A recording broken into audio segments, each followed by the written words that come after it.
자, 오늘은 신명기 32장 7절 말씀을 통해서 옛날을 기억하라 6.25 전쟁 73주년 이런 제목으로 우리 같이 잠시 말씀을 나누도록 하겠습니다. 자, 오늘이 2023년 몇 월 며칠이에요? 6월 25일이죠. 6월 25일.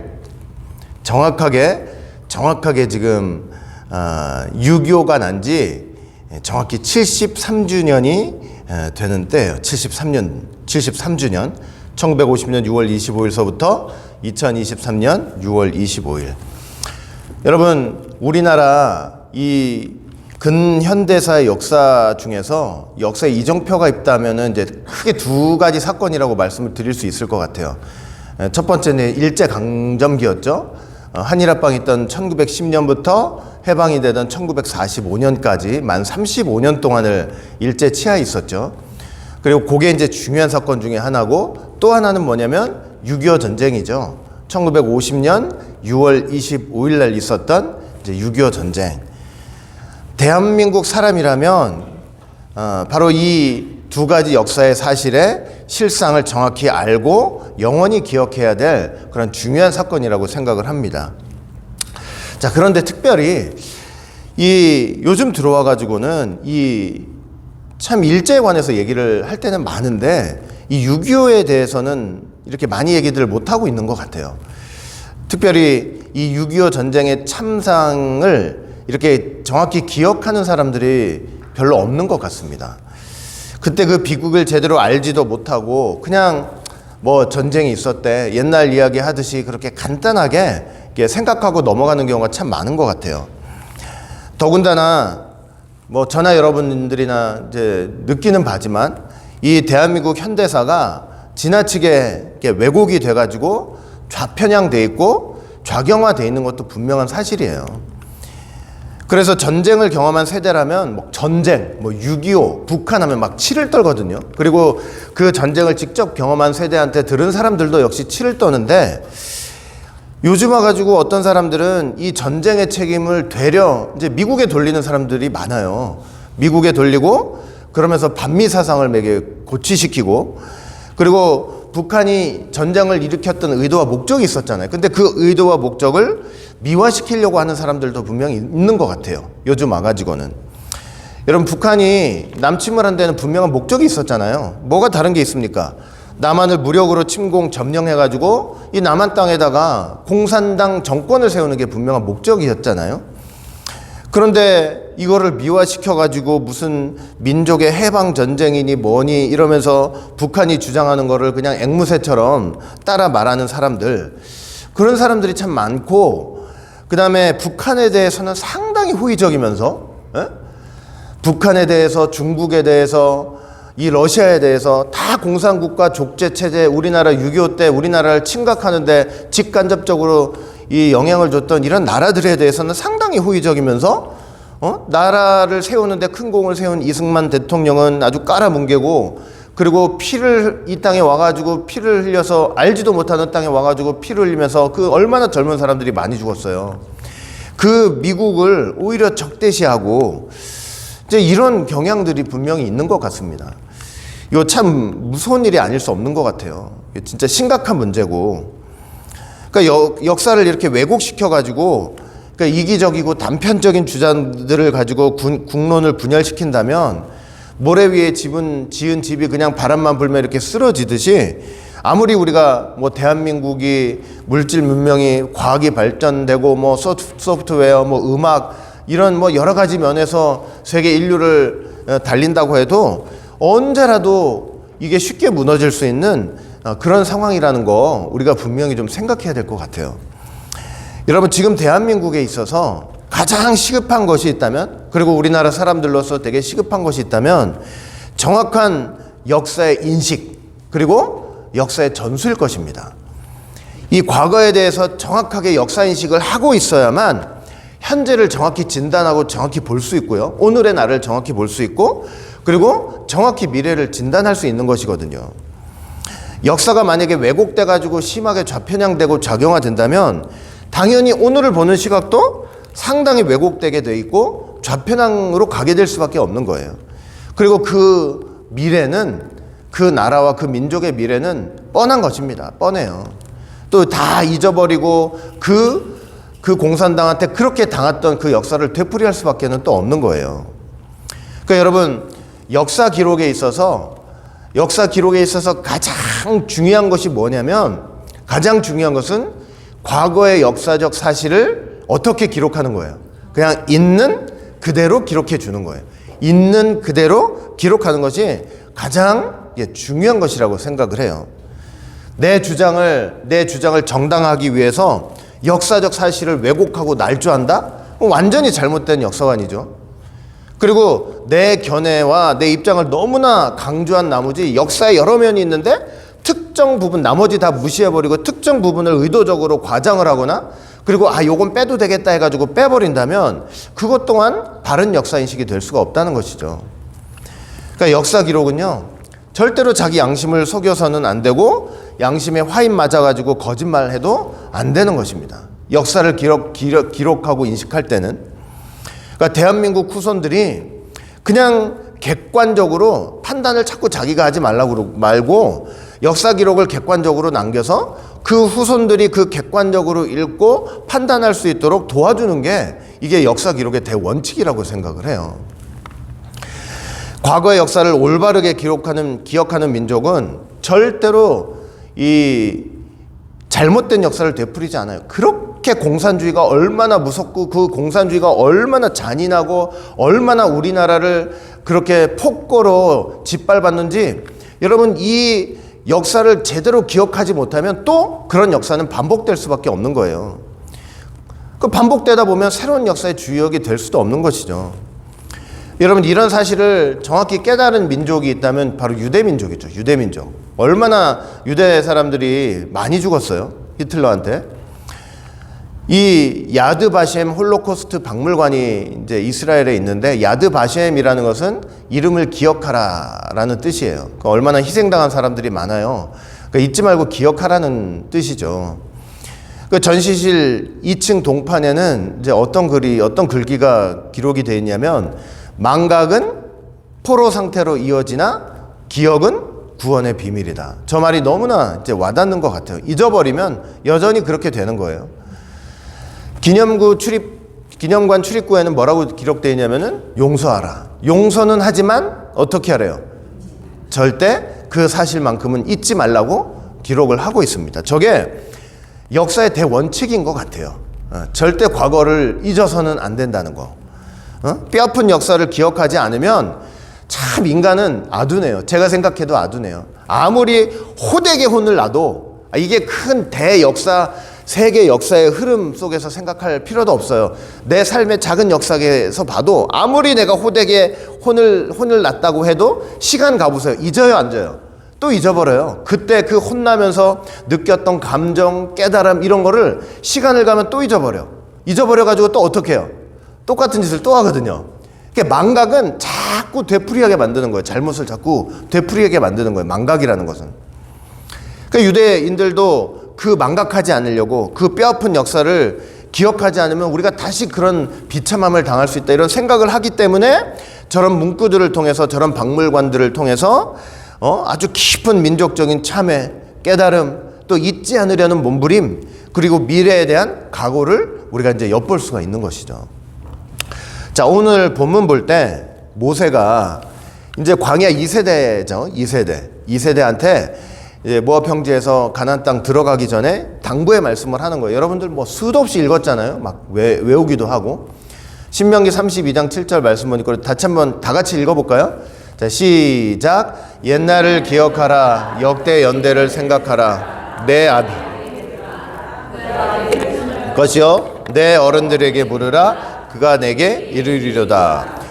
이게 모세가 남긴 글 뭐 다 위대하지만 참 위대한 글이라고 생각해요. 위대한 말씀이라고 생각해요.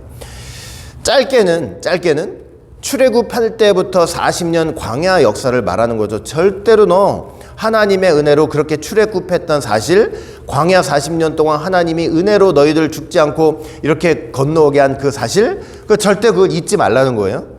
넓게 보면 하나님의 창조로부터 시작해가지고 지금까지 이 모세가 모압 광야에서 이 설교하고 있는 그때까지 그 모든 하나님의 구속사를 어떻게 하라는 거예요? 절대로 잊지 말라는 거예요. 잊지 말라. 그래서 보세요. 첫 번째 뭐라 그래요? 기억하라 그랬잖아요. 기억하라는 건 방금도 말씀드렸지만 뭐 하지 말라? 잊지 말라. 망각하지 말라. 여러분, 저와 여러분들이 지금 구속사를 배우는 이유가 뭐예요? 이 구속사를 배우는 이유가 뭐냐면 그 하나님의 은혜의 흔적이 고스란히 담겨져 있는 그 구속사, 이것을, 그 하나님의 역사를 우리가 잊지 않고 망각하지 않기 위해서 지금 배우고 있는 거예요. 여러분, 이걸 잊어버리면 어떻게 될 것 같아요? 여러분들은 맨날 이렇게 공부를 하니까 그냥 아담서부터, 천지창조부터, 아담서부터, 타락서부터 그냥 창세기 족 보면서 맨날 공부를 하니까 여러분들 잘 이 인식을 못 하실지 모르겠지만, 여러분이 하나님의 구속사를 공부하지 않고 자꾸 우리가 잊어버리는 삶을 살면 어떻게 될 것 같아요? 그럼 결국은 나중에 하나님도 잊게 돼 있는 거예요. 하나님도. 우리가 구속사를 통해서 하나님이 어떤 분인가를 깨닫고 그분이 오늘날 우리에게 역사하시는 것이 어떤 것인지를 알게 되는 건데, 하나님이 일하시는 흔적들을 자꾸 기억하지 못하고 잊어버리면 결국은 하나님도 내 삶 속에서 잊어버리게 되는 거예요. 알겠죠? 구속사 안 배우잖아요? 하나님이 하신 일들 안 배우잖아요. 그러면은 신앙생활에 뭐만 남냐면 하나님만 남아야 되는데, 구속사를 배워가지고 하나님만 남아야 되는데 나만 남게 돼 있어요. 신앙생활 하는데 나만 남는다니까. 진짜 그렇게 돼요, 진짜. 그쵸? 신앙생활이 돼야 되는데 뭐가 되는 거예요? 그냥 종교생활이 되는 거예요. 신앙생활은 뭐냐? 신앙이 뭐예요?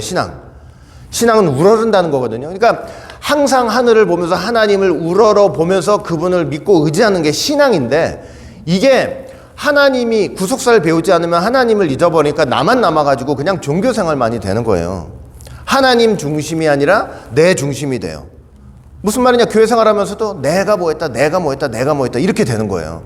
우리 구속사는 항상 뭘 하는 거예요? 다 하나님이 뭐 하셨다, 하나님이 뭐 하셨다, 하나님이 뭐 하셨다. 구속사 잊어버리면 내가 뭐 했다. 그러니까 종교생활이 되는 거라니까요.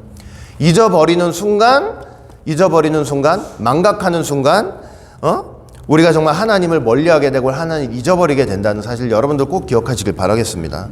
생각하라 그랬잖아요. 생각하라는 것은 잘 분별하고 통찰하라. 이제 이건 뭐냐면 하나님의 구속사 그 이면에 담겨져 있는, 우리 맨날 하는 얘기 있죠. 하나님의 구속 경륜, 하나님의 경륜을 깨달으라는 거예요. 우리가 구속사만 배우는 게 아니고 항상 뭘 배워요? 하나님이 역사 속에서 일하시는 흔적만 배우는 게 아니고 그 배후에 하나님의 어떤 경영을 배우고 있잖아요. 그 경영을 배우는 이유가 뭐예요? 왜 배우냐면 그 경영은 역사는 지나갔을지 몰라도 하나님의 그 일, 그 사람을 통해서 배후에서 일하셨던 그 경영은 여전히 오늘날 우리에게도 역사를 하기 때문이에요. 그러니까 그 경영을 배워야만, 그 구속 경륜을 배워야만 오늘날 역사는 틀리고 인물도 다른데 나에게도 하나님이 이렇게 일하시겠구나 하는 것을 깨달을 수가 있게 되는 거예요. 그러니까 경륜을 배우지 않으면 역사만 배워가지고는 아무런 소용이 없는 거예요. 생각하라, 하나님의 경륜을 깨달으라. 그 다음에 물으라. 모르면 어떻게 해야 돼? 모르면 그냥 넘어가면 되지. 알아도 그만, 안 알아도 그만, 뭐 그거지. 그게 아니라는 거예요. 모르면 너 하나님의 구속사 몰라? 그 속에 담긴 경륜을 몰라? 그러면 아는 사람에게 물으라고 지금 명령을 하고 있는 거예요. 그러니까 이렇게 지나온 하나님의 구속사를 잘 너희들이 회고하면서 그 경륜을 깨달으면서 오늘날 나를 진단하고 앞으로 미래를 전망하는, 그러니까 하나님 뜻 안에서 살 수 있게 그렇게 해야 된다는 그런 유언과도 같은 메시지가 바로 신명기 32장 7절 말씀이 되는 거예요. 그러니까 우리도 잊으면 안 돼요. 과거의 역사를 절대 잊으면 안 되는 거예요. 똑같아요. 이거 6.25 전쟁지 지금 100년도 채 안 됐는데 지금 잊어버리고 엉뚱한 생각하고 잘못 생각하는 사람들 얼마나 많아요. 우리나라가 이렇게 될 줄 어떻게 알았어요. 오늘은 이런 맥락에서 제가 6.25 전쟁을 좀 회고해보는 시간을 갖도록 하겠습니다. 6.25 전쟁 자체만이 아니라 그 전부터. 자, 일단 우리나라가 언제 해방이 됐어요? 일제에 의해서. 네, 1945년 8월 15일 날 일제 치하에서 이제 해방을 맞았죠. 광복절이죠. 광복은 빛을 되찾는 다는 그런 의미가 있죠. 그러니까 빛을 되찾은 날이에요. 그러니까 얼마나 귀해요. 뜻 자체도 얼마나 귀해요. 이제 빛을 되찾았으니까 그 빛 아래에서 정말 민족 부흥의 길을 걸어야 될 텐데, 그래야 될 텐데 실제로 그렇게 되지가 못했죠. 이렇게 해방을 맞이하자마자 정말 이 나라가, 대한민국이 한 치 앞도 어떻게 내다볼 수 없는 혼란과 혼돈 속에 빠졌어요. 그 이유가 뭔지 아세요? 그 이유가 뭐냐면 공산당 때문에 그런 거예요. 공산당 때문에. 그 배경에는 공산당이 있었어요. 공산당. 자, 여러분 보세요. 여러분들이 이제 아시겠지만 1917년에 무슨 일이 일어났냐면 러시아에서 레닌 주도로 공산주의 폭력혁명이 일어났어요. 이제 공산주의 혁명이 일어났잖아요. 공산주의 혁명이 일어난 후로 이 사건을 계기로 전 세계적으로 공산주의 물결이 정말 급속도로 이제 확산이 되기 시작한 거예요. 자, 그런 배경 속에서 자, 우리나라에도 어떤 영향을 받았냐면 1918년, 지금 다 일제 시대예요. 아직은 다 일제 시대죠. 1918년 1월 22일 날 러시아의 이르쿠츠크라는 곳에서 이제 한인들을 중심으로 공산당 한인 지부가 결성이 됐어요. 그 다음에 그 같은 해 1918년 6월 26일에 러시아 하바롭스크에서 역시 한인사회당이 결성이 됐어요. 저게 뭐냐면 저게 우리나라 공산주의의 효시예요. 효시. 러시아의 공산주의 혁명이 일어난 후에 1918년에 저렇게 러시아 지역에서 공산당 한인 지부, 그다음에 한인사회당이 결성된 게 우리나라 역사 속에서 이 공산주의가 태동하게 된 이제 효시가 된 거예요. 효시가. 여러분, 사실 우리나라가 이 공산주의의 영향을 받은 이유는 뭐냐면은 사실 처음에 목적은 뭐 나라에 대한민국에서 우리가 공산주의 혁명을 일으키다 이러려고 이제 시작된 게 사실은 아니었어요. 뭐냐면 이 시대적 배경이 있었잖아요. 우리나라 지금 누구의 지배를 받고 있어요? 일제 지배를 받고 있었기 때문에 항일 운동의 방편으로 사실은 이제 시작이 된 거였어요. 그런 의미 속에서 시작이 된 건데, 당시 일부 독립운동가들이 이제 그 공산혁명이 일어났던 러시아에 이제 의존하려고 했었는데, 그것은 뭐냐면 일단 지리적으로 보면 미국이나 유럽보다는 러시아가 되게 가깝잖아요. 가깝죠. 가까이 있고, 또 레닌의 혁명 정권이 이 어떤 얘기를 자꾸 하냐면은 세계 식민지 해방 운동, 이거를 자꾸 강조를 하는 거예요. 그러니까 그동안 그 당시 이렇게 강대국에 의해서 억압받고 있었던 이제 소나라들이 있잖아요. 근데 거기서 이제 해방돼야 된다는 얘기를 자꾸 하니까 민족 해방, 식민 정책을 반대하고 그걸 해방해야 된다고 생각을 하기 때문에 거기서 자꾸 영향을 받은 거예요. 일부 독립운동가들도. 그 나중에 얼마나 그 공산혁명이라는 게 잔인하고 그냥 폭력적이고 무서운 건지 아직 정확히는 몰랐던 것 같아요. 우리나라 공산주의자들은 그냥 좋은 생각을 해가지고 좋은 의미로서 받아들였을지도 모르겠어요. 우리나라 공산주의자들이 뭐라고 그랬냐면은 막 사람들을 이제 선동을 하는데 어떻게 하냐면은 우리는 이 공산주의가 오면은 토지도 아주 너희들한테 공평한테 다 차별 없이 나눠줄 거고, 그리고 다 같이 잘 먹고 잘 살 수 있는 세상이 온다. 얼마나 단순해요? 공산주의가 얼마나 단순해요. 생각해 보면은. 그러니까 사람들이 그냥 거기에 혹하기 시작하는 거예요. 혹하기 시작하는 거죠. 그리고 미국은 우리를 돕지 않는다. 소련의 도움으로, 당신 소련이니까 도움으로 독립할 수 있다. 그러니까 이런 이유로 애국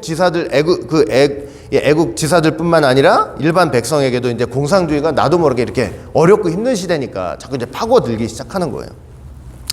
특히 우리 1919년 3월 1일 날 이제 독립운동이 있었잖아요. 근데 그 운동을 통해서 완전한 국권 회복을 이렇게 기대를 했지만 오히려 일제에 의해서 더욱더 막 탄압을 받게 되는 계기가 돼가지고 이 사람들의 허탈감이 더해지니까, 허탈감이 더하게 되었을 때 공산주의가 그런 마음에 더욱더 강하게 이제 파고 들어가지고 이제 유혹을 하기 시작하는 거예요.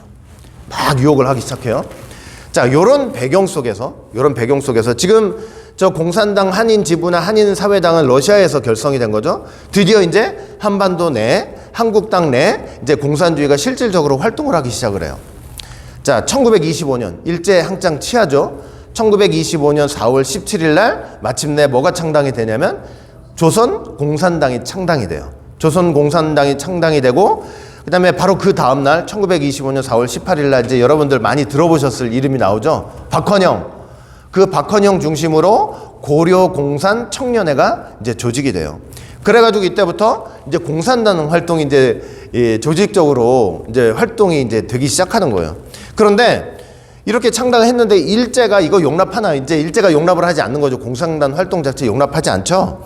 그러니까 이후에 저 공산당 이 당원이 일본 경찰을 폭행하는 사건도 있었고, 그 다음에 60만세 운동도 있었고, 그러니까 이런 것 때문에 공산당이 일제에 의해서 아주 큰 탄압을 받게 돼가지고 너무나 탄압이 심해가지고 이제 본격적으로 조직적으로 하고 싶어도 이제 그게 되지 않는 상황이 온 거예요. 그래서 공산당이 창당된 이후로 해방될 때까지는 약간 좀 숨어서 활동을 했어요. 약간 지하 활동을 한 거예요. 해방이 되기 전까지는 몰래 지하에서. 자, 그러다가 나라가 해방이 됐죠. 1945년 8월 15일에 해방이 됐죠.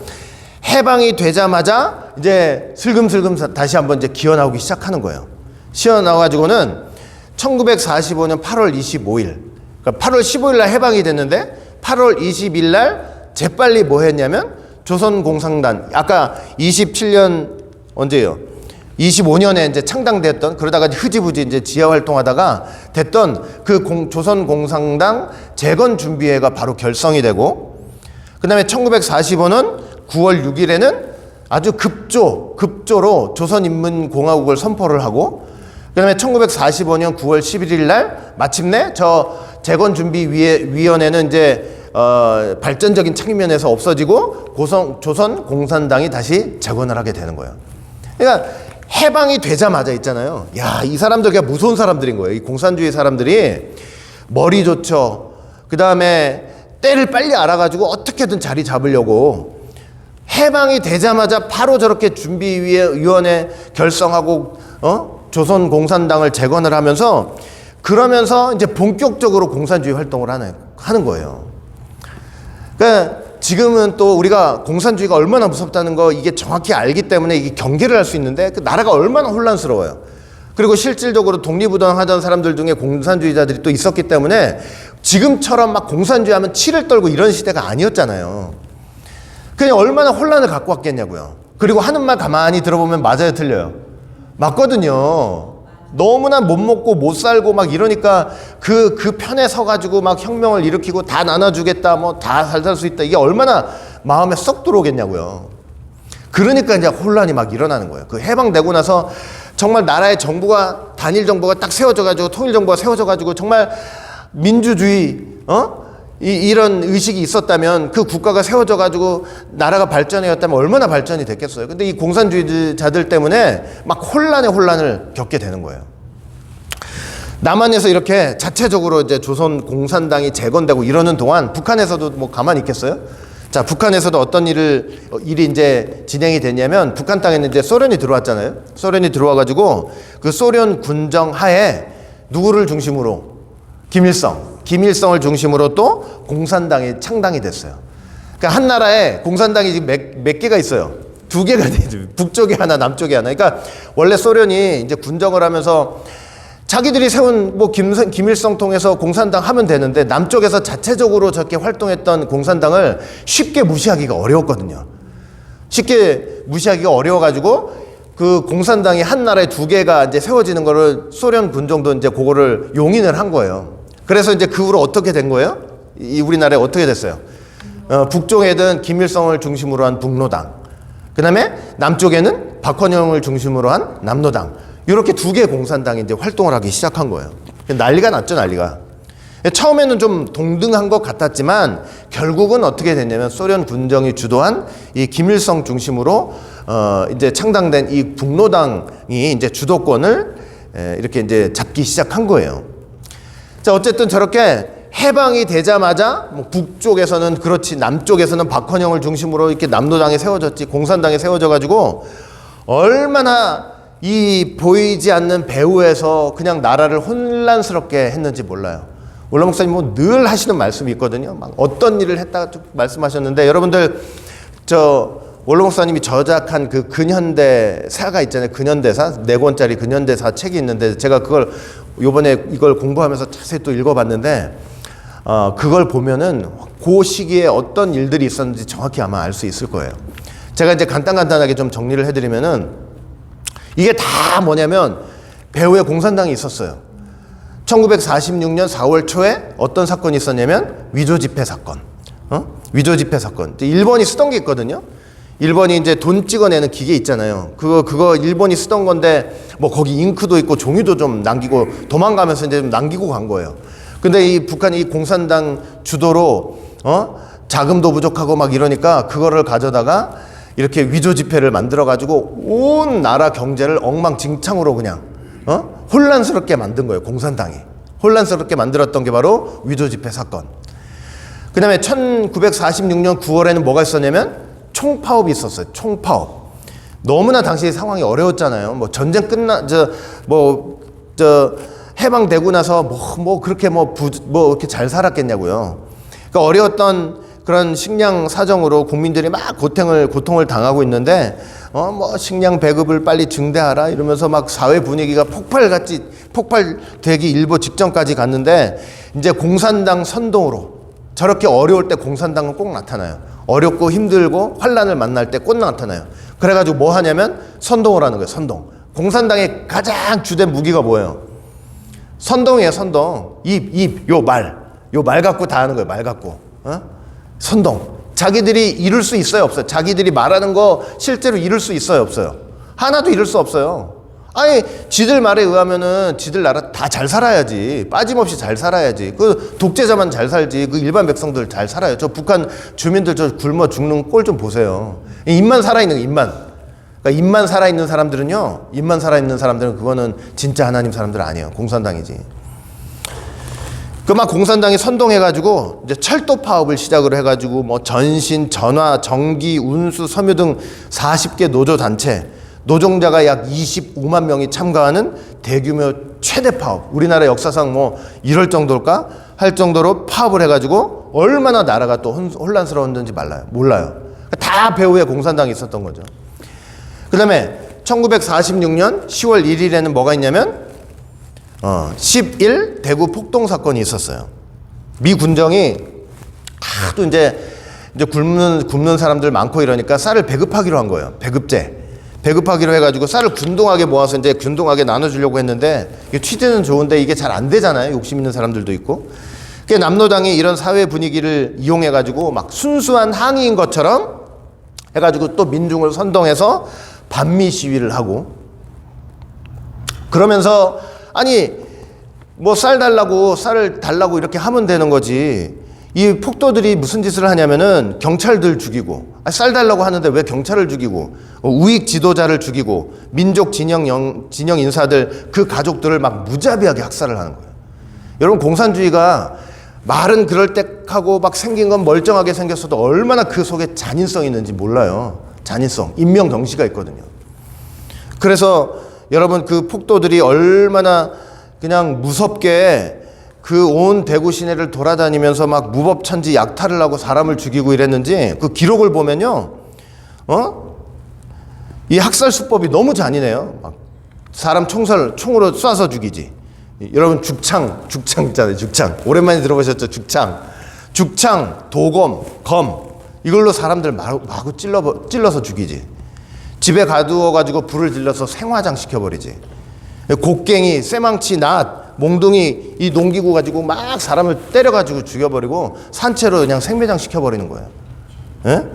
목에다가 새끼들 이렇게 매라가지고 자동차 끝에 달아가지고 시내를 다 돌아다녀요. 부녀자들의 옷을 찢어가지고, 사지를 찢어가지고 자르고, 애들도 여러분 피도 눈물도 없어요. 애들 살려달라고 하는 애들도요, 총검 있잖아요. 총에 달린 검, 죽창으로 마구 찔러서 죽이는 거예요. 여러분, 이 공산주의가 진짜요, 저도 경험을 못 해봤지만 이렇게 듣기만 해도 그냥 몸서리가 쳐질 정도예요. 몸서리가. 이 공산주의는요, 자기들 혁명을 위해서라면 폭력? 이건 아무것도 아닌 거예요. 사람을 어떻게 죽여도 죄가 하나도 안 돼요. 얼마나 무서운데.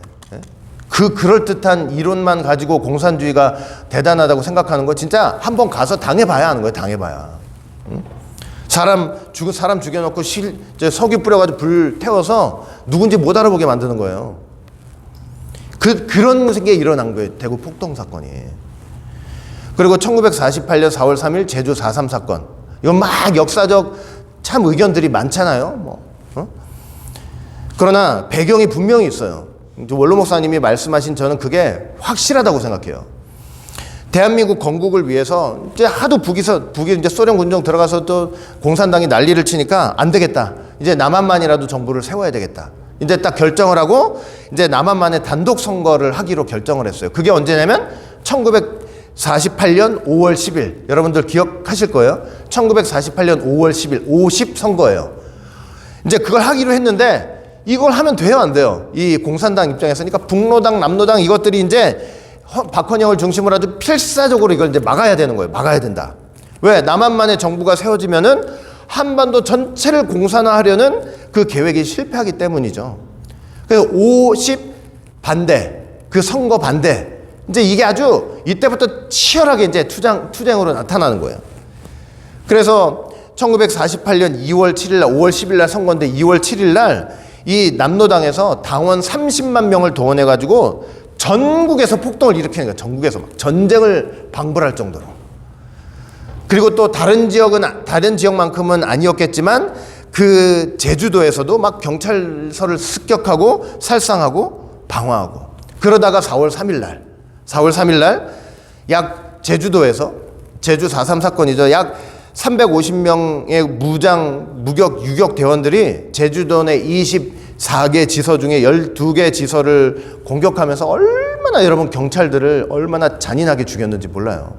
상상도 할 수 없을 정도로 잔인하게 죽였어요. 얼마나 많은 피해가 있었는지 몰라요. 물론 선량한 사람의 피해가 있을 수 있죠. 너무나 혼란스러운 가운데. 그러나 이 사건의 배후에 있는 남로당의 분명한 목적은 있었어요. 그 목적은 뭐냐면 제주도를 반드시 공산화시킬 것이고 그 다음에 5월 10일 날 있을 그 선거를 반대하는 그 공산주의의 목적은 분명히 있었던 거예요. 그러니까 이거를 우리가 잊지는 말아야 되겠다 이거예요. 아무리 거기서 선량한 피해가 있었다 할지라도 전쟁이 나다 보면은 왜 선량한 피해가 없겠어요. 억울하게 죽은 사람들 많겠죠. 그러나 그것 때문에 이 본질을 잊어버려서는 안 된다는 것이죠. 이 남로당에서 이 어떤 자기들만의 계획을 가지고 일으켰던 그 사건의 본질을 잊어서는 우리가 절대로 안 될 것입니다. 그 다음에 또 여러분들 잘 아시는 1948년 10월 19일 날 난리가 난 거예요. 저때 지금 저 무렵해가지고 48년 10월 19일 날 여러분들 들어보셨죠? 여수에 있는 14연대 반란 사건. 군대가 반란을 일으켜요. 지금 상상도 잘 하기가 어렵죠? 여러분 이 얼마나 얘네들 이 남로당 공산주의자들 머리 진짜 좋은지 몰라요, 여러분. 이 남로당의 박헌영이 이제 국방경비대가 세워졌잖아요. 세워져가지고 막 군대처럼 이제 면모를 갖추어 가니까 이제 머리를 돌려가지고 야, 저 군에 침투해야 되겠다. 이제 이러는 거예요. 군에 침투해야 되겠다. 그래서 군에 대한 침투 공작을 했어요. 근데 국방경비대가 이제 신병을 모집할 때 이제 요즘 같으면 그렇지 않죠. 여러분 요즘 같으면 제가 장교가 될 때만 해도 신원조사 다 해요. 다. 그냥 우리 가족만 조사하는 게 몇 촌까지 다 조사를 해. 몇 촌까지. 다 사상검증을 한다고. 근데 이때만 해도 이 신병 모집할 때 미 군정의 방침에 따라 뭐 신상조사나 사상검토 같은 걸 하지 않았어요. 뭐 특별한 이유가 있었겠죠. 사살을 하지 않아가지고 신체검사하고 구두시험만 잘 치르면 군대를 들어가 버리는 거예요. 군대를. 그러니 좌익들이 막 경찰에 쫓기다가 군대 싹 들어가 버리면 되는 거야. 신체 검사 맞고 구두시험 해가지고 딱 들어가면 되는 거예요. 마음껏 입대를 했어요. 그 당시에. 그 국방경비대에 이 공산주의자들이 마음껏 입대를 해버린 거예요. 특히 이 여수 14연대는 여수에 있는 14연대에 누가 있었냐면은 원로 목사님 늘 말씀하시던 사람 김지회, 홍순석. 김지회, 홍순석. 중인가 그럴 거야 아마. 이게 막 거기 이 빨갱이들이 들어가가지고 거기 막 세력 확보를 하는데 얘네들 때문에 그냥 그 군대 안에 14연대 안에 막 공산주의자들이 들끓는 거예요. 들끓어요. 군대 안에. 그러다가 이 14연대 반란이라는 아주 큰 폭동이 일어난 거예요. 군대 폭동이 일어났어요. 거기 이렇게 인사계를 맡고 있던 지창수 상사라고 있어요. 지창수 상사가 있는데 이제 폭동을 일으키면서 걔가 이제 선동을 하기 시작했어요. 선동을 했는데 자, 어떻게 선동을 했냐면 이제 이렇게 선동을 하면서 시작을 한 거예요. 여수 경찰이 일본 해군을 동원하여, 이게 말 같지도 않은 거짓말이에요. 일본 해군을 동원하여 여수에 있는 14연대를 포위하고 공격하려고 한다. 이승만 일당이 우리 군대를 믿지 않고 경찰을 시켜 우리를 도살하려는 것이다. 지금 북조선 인민군도 북한에 있는 북조선 인민군도 남조선 해방과 일본군 격퇴를 위해서 38선 넘어 남진 중이다. 이거 완전 거짓말이죠. 우리는 인민해방군으로서 북상한다. 미국의 앞잡이 이승만 대통령은 우리 인민을 버리고 비행기로 일본으로 도망했다. 북상하는 우리와 남진하고 있는 북조선 인민군은 대전 근처에서 만날 수 있다. 미제국주의 앞잡이 장교들을 모조리 죽여라. 모두 나의 뒤를 따르라. 이러면서 폭동을 일으켜가지고 이제 시작이 된 거예요. 근데 그 자리에서 막 두려워가지고 사람들이 말도 못하고 있는데, 다른 군인들, 정신 차려있는 군인들 말도 못하고 있는데, 그 중에서도 그래도 똑부러지는 하사관 2명하고 사병 1명이 그거 아무리 그렇다고 해도 그럴 수가 있느냐고 말하다가 그냥 그 자리에서 총 맞아 죽은 거예요. 그 자리에서 총 맞아 탁 죽이고, 무기고를 점령해가지고 그 14회 연대에 있는 핵심 장교들 다 죽여버리고, 그리고 이제 폭동을 일으켰는데 그냥 순식간에 여수가 점령이 당했어요. 순식간에 여주 점령. 인민위원회가 조직이 되고, 인민공화국의 적기가 막 그 여수 시내 나부끼고, 인민공화국 포스터가 막 붙여져 있고, 하루가 못 돼가지고 여수 전체가 인민공화국 천지가 된 거예요. 인민대회가 열렸어요. 인민대회. 그러면서 하는 말이, 인민대회에서 뭐라고 하느냐, 우리는 조선민주주의 인민공화국에 대한 수호와 충성을 맹세한다. 그리고 대한민국 분쇄를 맹세한다. 뻔하잖아요, 이게. 공산주의 혁명이라는 게. 그래가지고 그때부터 있잖아요. 아까도 폭동 사건 때도 그랬지만 지금도 경찰들, 그 가족들, 우익 인사들 체포하고 무자비하게 죽이고, 한 경찰관이 있는데 아버지가 끌려가는 걸 8살짜리 아들이 우리 아버지라고 제발 살려달라고 그 공산주의자 바지가랑이를 잡고 애원하는 8살짜리에게 막 기관 단총을 쏴가지고 난살을 해서 죽여버리는 거예요. 그걸 눈앞에서 아버지가 끌려가다가 충격을 받아가지고 걷지도 못하고 땅바닥에 쓰러지니까 이거 못 끌어간다고 또 그 아버지를 거기서 10발, 7발, 8발, 그것도 안 돼가지고 또 몇 발씩. 원로 목사님 늘 말씀하시던 내용, 저 항상 이 6.25 때 하시던 내용이 있어요. 이 여수 경찰서 소속 여경이 둘이 있었는데 국막내 24살 대낮에 그냥 홀딱 벗겨가지고 그 중요한 부위에다가 총을 몇 발을 쏴가지고 죽여버리고, 같은 소속 여경 정연자 옷을 갈기갈기 찢어가지고 목에 쇠사슬 매가지고 시내 1주일 동안 시내 1시간 동안 이렇게 일주일 시키고 경찰서 돌아와서 다시 죽여버리고, 눈 드러내고, 이거 어디서 일어난 일이래도 눈 드러내고 껍질 벗기고 꼬창이로 찌르고 칼로 살을 갈기갈기 찔리고 전신에 총을 난사하고. 진짜요, 우리 가끔 가다가 천인공노하다라는 말을 하잖아요. 이건 천인공노하다라는 말로도 설명이 안 되는 거예요. 여러분, 공산주의자들이요, 겉으로 볼 때 멀쩡하죠. 나중에 혁명이 일어나면 그 짐승보다 못한 인간들이 되는 거예요. 예? 지금 다들 평화스러울 땐 멀쩡해 보여요. 신사처럼 버리고 말을 아주 유창하게 잘하죠. 짐승도 보세요. 말이 얼마나 유창하고 화려하고, 예? 그러나 본질 보세요. 짐승이라서요. 이 짐승만도 못한 짓들을 하는 거라니까. 나중에 그 환란이 일어나면은 무슨 일을 할지 몰라요. 예? 그런 다음에 이거 그뿐만 아니라 그 이후에 광주 4연대, 마산 15연대, 대구 6연대 연속적으로 막 군대 반란이 일어나는 거예요. 야, 그러니까 기록을 보니까요, 당시 군 내부에 남노당이 육군 병력의 10%나 있었대. 10%나. 137명. 어마어마하죠. 야, 쥐도 새도 모르게 다 들어가가지고 거기 요소에 다 자리에 있는 거예요. 요소. 그래가지고 뭘 만들었어요? 뭘 만들었냐면 국가보훈법을 그때 만든 거예요. 1948년 12월 1일 국가보훈법 만들어가지고 이걸 이제 색출을 하고 처단하지 않았잖아요. 만약에 저 법이 없어가지고 이걸 처단하지 않았다면 6.25가 딱 터져났을 때 어떻게 됐을 것 같아요? 우리나라가 그냥 벌써 후방을 걔네들이 다 차단했을 거고, 미군이 개입하기도 전에 벌써 국군은 완전히 붕괴가 됐을 거예요.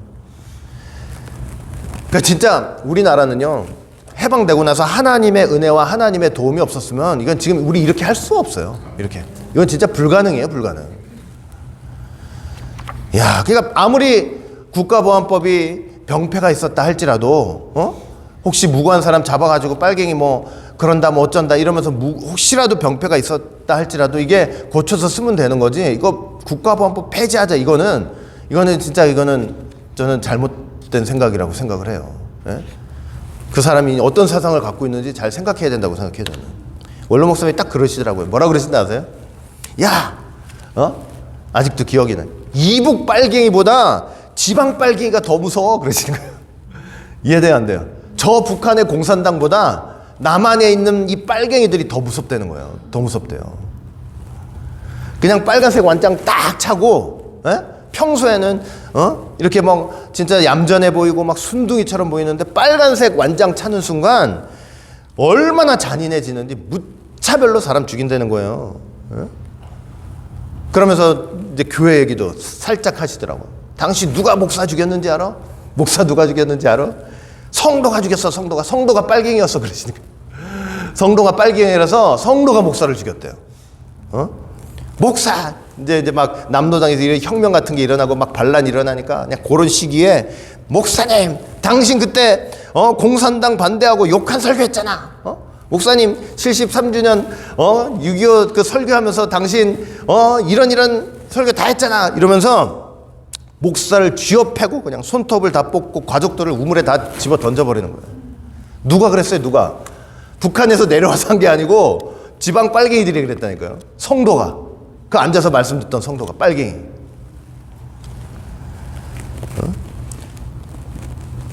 그랬다니까요. 그랬어요. 그냥 다 밀고 하는 거예요. 설교 언제 목사님 설교 언제 했던 거 다 기억해가지고 다 고소하는 거예요. 다. 그러니까 여러분 하시는 말씀이 그래요. 야 예수 믿어도 잘 들으세요. 예수 믿어도 성령 말씀 받아가지고 그 인격화가 되지 않으면 다시 잘 들으세요. 인격화가 되지 않으면 환난 당할 때 반드시 저 목사 죽여라 그렇게 된다는 거예요. 말씀 듣고 뭐 하지 않으면요. 그 말씀에 대해서 인격화되지 않으면 저 목사 죽여라 된다는 거. 빨갱이 된다는 거. 빨갱이. 예? 보이는 빨갱이만 생각하지 마세요. 붉은용 사상이 붉은용. 저 목사 죽여라. 앞장서서 죽이게 돼 있대요. 목사님 여기 이런 일도 많아요. 목사님 여기 잠깐 숨어 계세요. 그래놓고 정치부에 싹 달려가지고 내가 목사 저기다 숨겨놨으니까 가서 잡아가라고. 하여튼 이런 일이 그냥 비일비재했다는 거예요. 비일비재. 그러니까 말씀을요 올바르게 깨닫지 못하면 다 그렇게 된대요. 안 그렇게 될 것 같죠? 앉아가지고 말씀 제대로 깨닫지 못하면 환난 만났을 때 그 말씀 깨닫지 못하고 은혜 받지 못한 사람이 붉은 용 사단 빨갱이가 돼가지고 그 목사를 핍박하고 말씀 핍박하는 사람이 된다니까요. 외부에서 와가지고 누가 저 예수 믿는 사람 죽여라 이게 아니고 은혜 받지 못한 사람이 빨갱이가 된다는 거예요. 은혜 받지 못한 사람이. 이게 얼마나 무서워요. 얼마나. 예? 근데 하시는 말씀이 뭐냐. 야, 하나님 제대로 믿는 사람들 절대로 빨갱이가 될 수 없대요. 절대로 붉은 용 공산당 사상 될 수 없다는 거예요. 은혜 제대로 받고 있는 사람들은. 근데 여러분 이 흥미로운 사실 뭐냐. 여러분 이런 지방 빨갱이 있잖아요. 그냥 여기 숨어가지고 빨갱이인지 아닌지도 모르는 이런 사람들 언제 그 정체가 드러났느냐. 이 숨어있던 빨갱이, 군대에 숨어있던 빨갱이들, 교회에 숨어있던 빨갱이들, 백성들 속에 숨어 빨갱이들, 뭐 어디 사업체에 들어있던 빨갱이들 언제 다 드러났느냐. 6.25 전쟁 때 다 드러났다는 거예요. 전쟁이 되니까 다 본색이 드러나는 거예요. 전쟁이 나니까 이제 숨어있던 것들이 그때 다 드러났다는 거예요. 그 여러분 지금은 몰라요. 언제 다 나요. 언제 그 숨어있던 것들이 언제 다 본색이 드러나요. 반드시 큰 환난 때 다 드러나게 돼 있어요. 다 누가 빨갱인지. 내가 정말로 그 큰 환난 앞에서 참 하나님의 사람으로 은혜 받으면서 은혜의 사람으로 살았는지 아니면 붉은 용 사상을 가진 사람으로 살았는지 언제 한다는 거예요. 지금은 모른다는 거예요. 누구도 모른대요. 숨어 있으니까. 군대 그렇게 많이 들어가서 박혀있을 줄 어떻게 알았냐고요. 올로 목사님도 그러시더라고요. 본인 개인 경우 어떤 지휘관한테 가가지고 뭐 공산당의 안 좋은 점에 대해서 막 얘기했더니 그러면은 그렇다고 그게 맞다고 이래야 되는데 잠깐 기다려보라고 지금은 그런 말 하는 때가 아닌 것 같다고 그랬다는 거야. 그걸 자기 사상을 숨기고. 그러니까 큰 환란이 있다고 그러잖아요. 우리 분명히 성경에서 큰 환란이 있다고 그랬잖아요. 그 환란 때 다 드러나는 거예요. 빨갱이가 다 드러나요, 그때. 그러니까 우리가 지금 신앙생활 하면서 내 안에 빨갱이가 없어야 된다니까요. 이 붉은 용 사상이 없어야 돼, 없어야 돼. 그렇게 없애려면 하나님 말씀이 충만해야 되고 은혜가 충만해야 돼요. 은혜라는 게 막 기분이 충만하라는 소리가 아니고 하나님의 말씀이 충만해야 된다는 얘기예요. 빛이 충만해야 되고 그래야만 나중에 빨개 노릇하지 않게 된다. 이런 상황 속에서 여러분 이제 지방 빨갱이뿐만 아니라 이제 북한 빨갱이도 이제 내려오기 시작하는 거죠. 그게 6.25 전쟁 아니에요? 전쟁을 일으킨 거예요. 1950년 6월 25일 새벽 4시. 너무 잘 알고 있죠? 공격 개시 암호가 폭풍이에요, 폭풍. 무전망으로는 224. 이게 무슨 말이냐면 막 전화를 해가지고 폭풍 그러면은 그리고 막 무전으로는 224 이걸 치게 되면은 일제히 남쪽을 향해서 이제 포격을 시작하는 거예요. 일제히. 포격을 막 시작을 해요. 포격을 시작하는데 그렇게 포격을 시작하면서 막 불을 뿜었고 그 다음에 전차를 앞세워가지고 38선 240km인데 그걸 일제히 넘어가지고 이제 이 암호와 함께 기습적인 공격이 이제 시작이 된 거예요. 이게 전쟁이 딱 터지자마자 38선 있죠. 38선 이제 완전히 흔적도 없이 끝나버렸어요. 무자벽에 넘어오니까.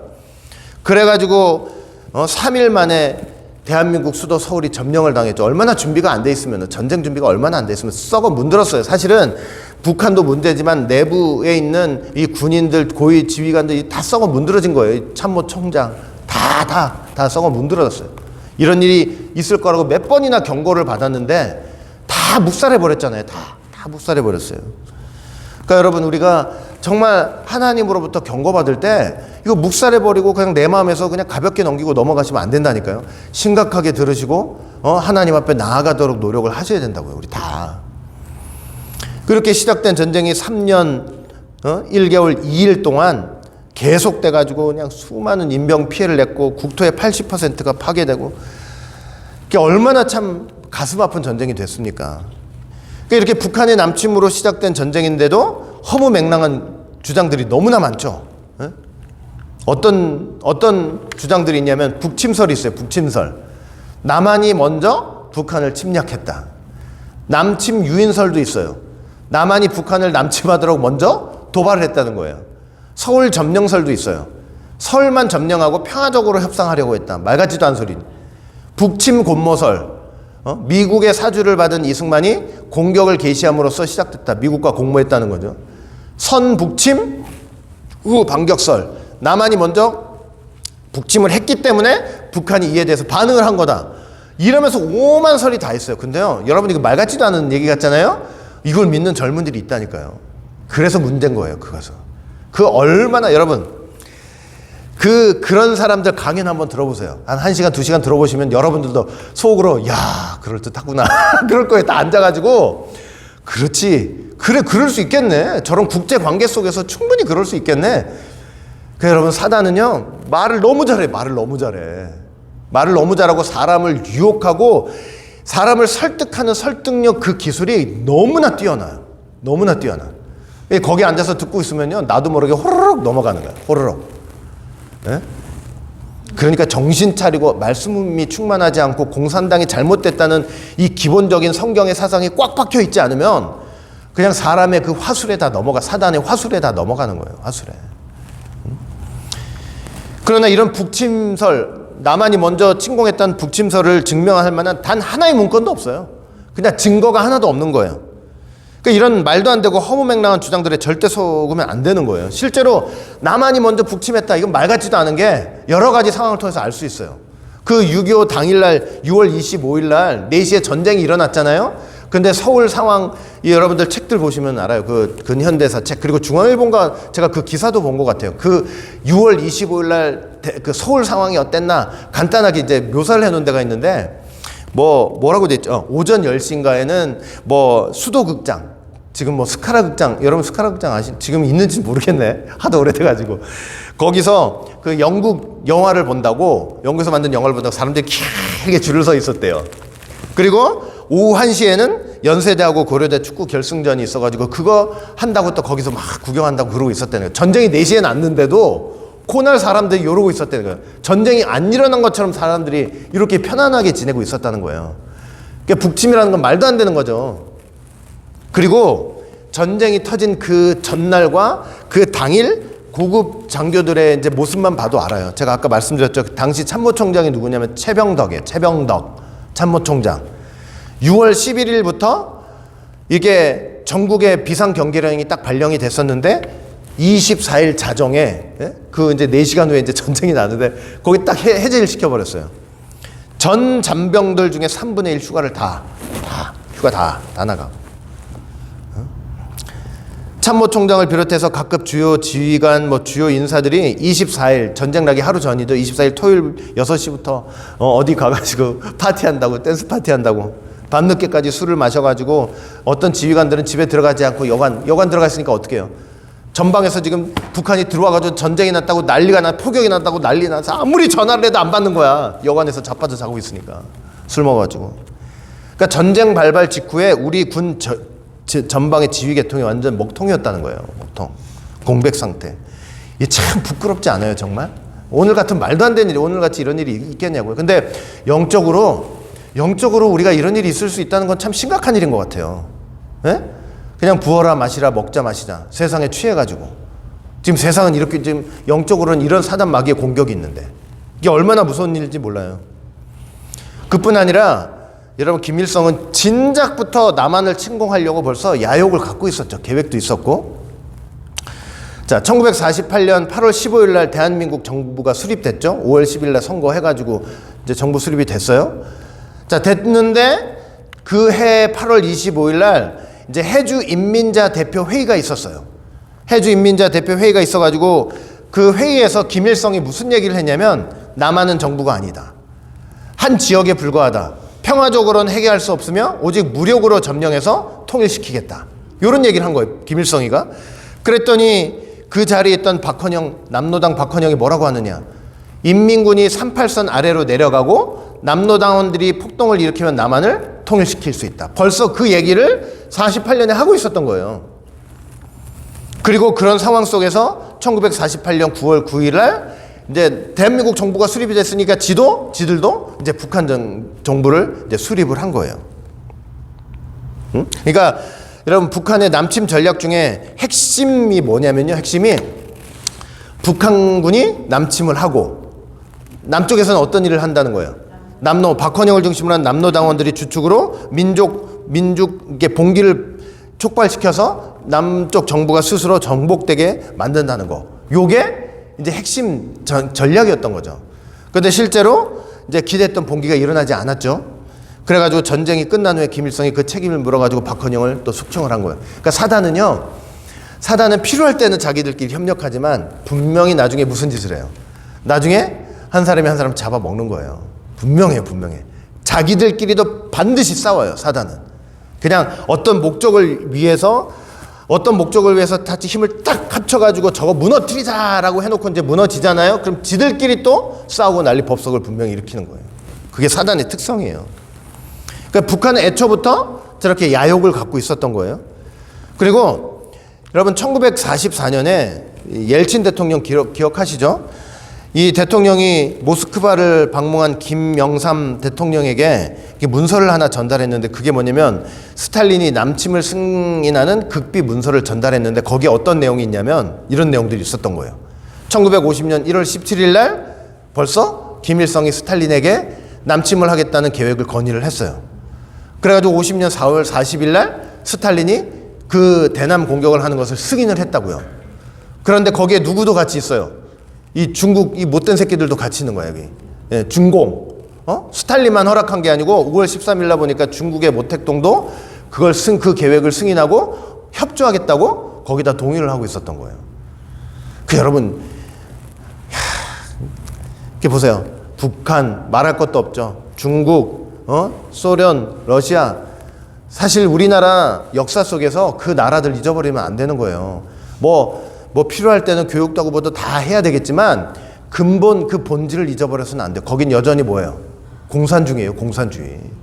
여전히 공산주의고요. 여전히 공산주의는 민주주의의 적이고 하나님의 적이에요. 이 사실을 잊어버리면 안 된다니까요. 호의를 가지면 안 돼요. 죄송하지만 마음에 진정한 호의를 가지면 안 된다고요. 이해되시죠? 아니 왜 걔네들한테 그렇게 호의적으로 대하려고 하고 그냥 잘해주려고 하면서 왜 미국은 그냥 반미에 미국을 적대시하고 왜 그러냐고요. 얼마나 도와줬는데. 예? 은혜를 모르는 사람들이 되면 안 되는 거예요. 예? 그 벌써 저런 일이 다 있었어요. 그리고 그뿐만 아니죠. 1950년 3월 30일 날 스탈린하고 김일성 모스크바 회담이 있었는데, 이런 내용들이 남한 측이 수용할 수 없는 평화통일 방안을 제의하고, 이게 못된 거죠. 그러니까 전쟁 일으키기 전에 평화회담 같은 거, 뭐 평화 분위기 조성, 이를 거부하면 전투 행위를 개시하여 누가 최초로 전투 행위를 시작했는지 진실을 은폐하도록 하겠다. 그리고 우리가 남침하여 서울만 점령하면 남로당 20만 지하 당원이 봉기할 것이다. 벌써 이런 얘기가 돌고 있었고. 그래서 여러분 결국은 보세요. 김일성하고 스탈린하고 모택동이 그러니까 협의하고 수립한 남침 계획은 바로 저거예요. 1950년 6월 말에 전면 공격으로 신속히 서울을 점령하고 인민 봉기를 유발해가지고 한국 정부를 정복하는 한편 북한군이 신속히 남해안까지 내려와 미 증원군의 한반도 상륙을 막아 1개월 내에 전쟁을 종결하고 8월 15일 날 해방 5주년 6월 25일 날 전쟁이 났으니까 8월 15일까지 다 마무리해가지고 그 5주년 기념일까지 서울에 뭘 수립한다? 통일정부를 수립한. 이게 얘네들의 기본적인 남침 계획이었던 거예요. 그러니까 이런 내용을 살펴볼 때 남한이 북침을 했겠어요? 그런 참 어리석은 정말 사단이 말이죠. 사단이 공격하는 거지. 이렇게 시작된 전쟁이 아까도 말씀드렸지만 3년 1개월 2일 동안 엄청난 인명피해, 재산피해를 가져왔죠. 1, 2차 세계대전 이후로 세 번째로 비참한 전쟁으로 기록돼 있고 3년 내 전쟁이 3년 있었는데 3년 내 사망자 수에 있어서도 뭐 어디 가라면 둘째 가라면 서로 할 정도로 대한민국 역사상 너무도 처참한 전쟁의 역사가 이제 된 것입니다. 사랑하는 성도 여러분, 뭐 오늘 제가 이걸 다 할 수가 없잖아요. 지금 이것만 해도 지금 이제 6.25 전쟁 그 실상 뭐 진짜 다 할 수가 없죠. 이 자리에서 짧은 시간에 다 할 수가 없어요. 그러나 우리가 알 것은 뭐냐면 이 공산당 있잖아요. 너무 조직적이에요. 너무 조직적이고 그때도 아까도 말씀드렸지만 곳곳에 있죠. 곳곳에 국방경비대 비롯해가지고 사회 곳곳에 조직적으로 다 침투돼 있어요. 다 침투돼 있어요. 여러분 꼭 아셔야 돼요. 꼭 아셔야 돼요. 우리나라도 그게 아니라는 법이 어디 있어요. 지금 우리나라도. 그리고 그것만 볼 게 아니고 혹시 우리 마음에도 우리가 알지 못하게 붉은 용 사상이 나도 모르게 그냥 여기저기에게 침투해 있지 않은 것인지 우리가 항상 좀 점검해 볼 필요가 있는 것 같아요. 이 붉은 용 사상, 이 사단 마귀의 사상이 있는지 아닌지. 그러니까 항상 저와 여러분들이 어떻게 있어야 되냐면 이 말씀의 빛, 성령의 빛 아래에 있도록 노력을 하셔야 돼요. 노력을. 그 빛 아래에 있어야만 이 안에 있는 빨갱이가 보이는 거예요. 내 안에 있는 빨갱이가. 그리고 이건 반드시 드러나게 돼 있어요? 안 드러나게 돼 있어요? 드러나게 돼 있어요. 빨갱이들은 반드시 드러나게 돼 있어요. 전쟁이 나서 이젠 선택을 해야 되잖아요. 전쟁이 나면은. 그렇듯이 마지막 환란 때 선택을 해야 되는 거예요. 하나님 편에 설 것이냐, 짐승 편에 설 것이냐, 붉은 용 편에 설 것이냐. 선택이 돼야 되기 때문에 반드시 실체가 드러나는 거예요. 그때까지는 잘 모르지만 그때는 반드시 드러나게 되는 거예요. 저와 여러분들 모두는 어떤 큰 환란을 만난다고 해도 모두가 다 여기 있는 한 사람 한 사람이 다 하나님 편에 서시는 모두가 되시길 바라겠습니다. 절대 붉은 용 편에 서시면 안 돼요. 절대로. 얼마나 이 공산주의는 선동을 잘하는지 무슨 문제만 대두되면 그걸 가지고 대한민국 반미하는 거예요. 반미. 사람들 마음을 그냥 말로 갖고 노는 거예요. 말로. 이랬다 저랬다 다 빼앗았다. 그리고 잔인하기 그지없어요. 꼭 아셔야 돼요. 잔인하기 그지없어요. 목적을 위해서는 무슨 수단을 사용한다고 해도 다 정당화시켜버려요. 물론 목사님 늘 하시던 말씀이 있었잖아요. 당과 수령을 위해서라면 누구를 죽여도 돼요. 부모를 죽여도 돼요. 죄가 안 돼요. 공산주의는. 당과 수령을 위해서는 부모 죽여도 돼. 예? 그래 잘했어. 복되다. 이러는 거예요. 이 미친 것들이. 그러니까 은혜 받는 마음이 아니라 여러분 잘 들으세요. 은혜 받는 마음이 아니라 늘 내 마음에 다른 생각이 있고 불평과 불만과 자기 생각으로 꽉 차 있게 되면 나중에 반드시 환난 만날 때 배신하게 돼 있어요. 은혜 받지 않는 마음 다 배신해요. 제가 분명히 말씀드려요. 하나님 말씀이 없고 은혜 받지 않는 마음은 환난이 났을 때 다 배신해요. 배신하고 저 목사가 이런 설교했다고 고소하는 사람들이 다 되는 거예요. 우리 오직 예수교회는 모든 성도는 은혜 충만하시기를 바라겠습니다. 네? 말씀이 충만한 거예요. 내 감정이 충만한 게 아니고, 내 감정이라는 게 하루아침에도 들끓었다 끌었다 식었다 끌었다 식었다 감정이 충만한 소리가 아니에요. 은혜 충만하는 거는 예수 충만하라는 거예요. 하나님 말씀이 충만해야 된다는 소리예요. 네? 내 감정에 상관없이. 네? 기분 나쁘다고 듣고 기분 나쁘다고 안 듣고 기분 좋다고 듣고 이게 아니에요. 은혜는 그게 아니라고.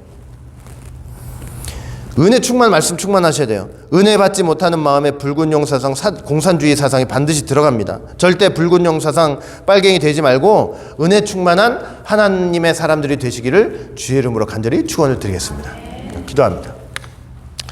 사랑과 은혜가 풍성하신 아버지 하나님, 오늘도 이렇게 귀하고 복된 시간을 통해서 다시 한번 6.25 또 해방 전후로의 그런 여러 가지 내용들을 살펴보면서 얼마나 공산주의가 잔인하고 잘못됐고 못됐는지 생각해 볼 수 있도록 인도하여 주시니 진심으로 감사드립니다. 우리가 다시 한번 다 아는 역사 같지만 이렇게 짚어보면서 반공사상, 반붉은용 사상 저희들 분명히 가지고 오로지 하나님 은혜 충만 말씀 충만 안에서 하나님의 뜻을 이루고 하나님의 거룩하신 계획을 이루어 나가는데 부족함이 없는 당신의 사람들, 믿음의 사람들이 다 될 수 있도록 인도하여 주시옵소서. 내 속의 빨갱이들 말씀의 빛, 은혜의 빛으로 잘 쫓아내고 어떤 환난을 만나다 할지라도 하나님 편에 설지언정 붉은 용 사단 마귀 빨갱이 편에 서지 않는 우리 다 될 수 있도록 도와 주시옵소서. 감사하며 예수님 이름으로 기도합니다. 아멘.